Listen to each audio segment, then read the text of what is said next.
சின்ன மருமகள்ல அடுத்து என்ன நடக்க போகுது வாங்க பார்க்கலாம். இங்க வந்துட்டு போஸ் கிட்ட ஈஸ்வரி வந்துட்டு கால் பண்ணுது. இந்த மாரிடா போஸ் நமக்கு இருந்த மிகப்பெரிய தொல்லை முடிஞ்சு போச்சு. அதாவது வந்துட்டு தமிழு கோச்சுக்கிட்டு அவங்க வீட்டுக்கே போயிட்டா. டாக்டர் வந்துட்டு படிச்சுக்கிட்டு இருக்கா. உடனே போஸ் சொல்றா, படிக்கட்டும் படிக்கட்டும். ஆல்ரெடி அவ டாக்டருக்கு படிக்காதம்போதே நான் வந்துட்டு இங்க இருக்கேன். அவ சொல்றது தான் அவங்க மிகப்பெரிய சட்டமா இருந்தது. இப்ப டாக்டருக்கு படிச்சுட்டான்னா அவ்வளோதான். அதுக்கப்புறம் அவ கை காமிக்கிறத நம்ம செய்ற மாரி வந்துரும். அப்படிலாம் இல்லடா. அதாவது வந்துட்டு அவளுக்கு சேது வந்துட்டு வக்கீல் நோட்டீஸே வந்துட்டு அனுப்பிட்டான்டா. அதனால இனிமே நம்ம வைக்கிறது தான்டா சட்டம். ஓ! அப்படியா விஷயம்? அப்படின்னு சொல்லிட்டு இந்த கஞ்சா குடிப்பையன் என்ன பண்றான்னா, அதாவது ட்ரக்ல தானே எப்பயுமே இருப்பான் இருப்பான். நம்மள இந்த சூழலுக்கு கொண்டு வந்திருக்கா. இதுதான் சரியான நேரம் தமிழ வந்துட்டு பழிவாங்குறதுக்கு. அ அவங்க அம்மாவும் சொல்லிடுறாங்க. அவ வந்துட்டு ஆண்டிப்பட்டி காலேஜ்ல டாக்டருக்கு வந்துட்டு படிக்கிறாளான்னு. இன்னொரு பக்கம் பார்த்தீங்கன்னா, தமிழ் கனவுல வந்துட்டு அவங்க அத்தையே வராங்க. சேதுவோட அம்மா வராங்க. இந்த மாரிப்பா உன் வயித்துல வளர்றது நான் தான்பா. அவனே வந்துட்டு விவாகரத்து பண்றேன்னு சொன்னாலும், நீ வந்துட்டு அந்த முடிவை எடுத்துறாதடா. எனக்காகடா. எனக்கு எல்லாம் புரியுது. உன்னோட சூழல் எனக்கு புரியுதுடா. இருந்தாலும் வந்துட்டு உன் வயித்துல வந்துட்டேன்னா, அதுக்கப்புறம் சேது வந்துட்டு தூக்கி கொஞ்சிற தருணத்த வந்துட்டு நான் பார்க்கணும்டா.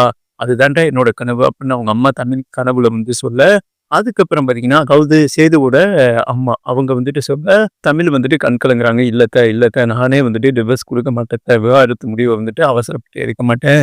ஏன்னா வந்துட்டு எனக்கு அவரோட வாழ பிடிக்கல. ஆனா நான் அந்த பொண்ண இந்த குழந்தையோட அப்பா யாருன்னு கேட்டா நான் என்ன சொல்லுவேன்? நான் கூட சமாளிச்சுருவேன். அந்த பிள்ளைக்கு வந்துட்டு அந்த சூழல் வந்துட்டு ஏற்படுத்திறக்கூடாது. அதனால வந்துட்டு முடிஞ்ச அளவுக்கு அவர புரிய வச்சுருவேன். டிவோர்ஸ் மட்டும் குடுக்க மாட்டேன். எனக்காக இல்ல, என் குழந்தைக்காக வந்துட்டு அந்த முடிவ எடுக்க மாட்டேன். அப்படின்னு சொன்னோனே கையெடுத்து கும்பிட்டு போறாங்க.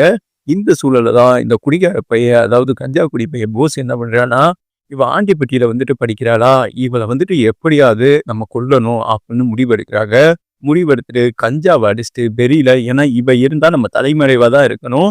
இந்த தலைமறை வாழ்க்கை வந்துட்டு நமக்கு பிடிக்கல. சிறைக்கைதி மாரி இருக்க வேண்டியதா இருக்கு.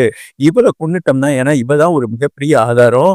அதனால இவள கொன்றுவோம்னு சொல்லிட்டு, அங்க இருக்கிற ரவுடி பயல்கள செட் பண்ணிட்டு, நல்லா குடி போதையில, கஞ்சா போதையில பார்த்தீங்கன்னா 4 பேரு கிளம்புறாய்ங்க அப்படியே. இங்க ஆண்டிப்பட்டி பஸ்ல ஏறாங்க வழக்கம் போல காலேஜுக்கு. பஸ்ல இருந்து இறங்குனோன கொஞ்சம் தூரம் காலேஜ் நடந்து போணும் இல்லையா? அந்த கேப்ல பார்த்தீங்கன்னா, இவைங்க வந்துட்டு தமிழ வந்துட்டு சுட்டு போடுறாய்ங்க.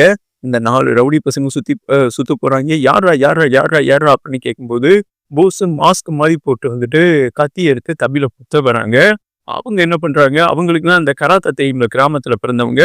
அவங்க ஓரளவுக்கு சமாளிச்சு அந்த மாஸ்க் அப்படி புடுங்குறாங்க பாருங்க. போஸ்ன்னு தெரிய வருது. அதிர்ச்சி ஆகுறாங்க. போஸ் வந்துட்டு ஷாக் ஆயிடுறான். அப்ப தமிழ் சொல்றாங்க, "நெனச்சேன்டா நீ தான் இந்த மாரி வருவேன்னு. உன்னைய பாவம் பார்த்து நான் இதுவரை சொல்லாம இருந்தேன். அந்த உண்மைய வந்துட்டு சொல்லப் போறேன்டா" அப்படின்னு சொன்னோனே, "நீ அதுவரை உயிரோட இருந்தா தானடி நீ அங்க போய் சொல்லுவ" அப்படின்னு சொல்லிட்டு ரவுடி பயலுக வந்துட்டு சுத்து போறாய்ங்க. அப்பதாங்க அதாவது தமிழோட பழைய காதலன் இருக்காரு இல்லையா? இவங்க வந்துட்டு காதலிக்கிற பழைய காதலன் அந்த கேண்டீன் ஓனர் சக்தி. அவன் அந்த தருணம் வந்து 4 ஃப்ரெண்டுகளோட இவங்கெல்லாம் பார்த்தீங்கன்னா, அடிச்சு போட்டு போஸுவ அடிக்கிறா. அத அடி தாங்க முடியாம போஸு தப்பிச்சோம் பொழச்சோம்ன்னு ஓடிர்றான்னு வைங்களேன். அதுக்கப்புறம் தமிழ வந்துட்டு அந்த பழைய காதலன் வந்துட்டு காப்பாத்துறா. இவங்க வந்துட்டு "நன்றிடா சக்தி. நீ மட்டும் வரலைன்னா என் உயிரே வந்துட்டு போயிருக்கும்டா" அப்படின்னு சொன்னோனே, அவன் கேட்கிறான் இவங்க யாரு? என்ன ஏதுன்னு. அதெல்லாம் உன்கிட்ட சொல்லிக்கிட்டு இருந்தேன்னு வையேன், அது பெரிய கதை.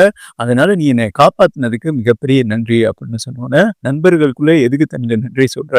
அப்படின்னு அவர் சொல்லிட்டு 2 பேரும் பார்த்தீங்கன்னா கிளம்புறாங்க.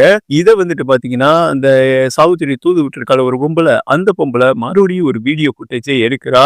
எடுத்து வந்துட்டு அங்க அனுப்புறாங்க.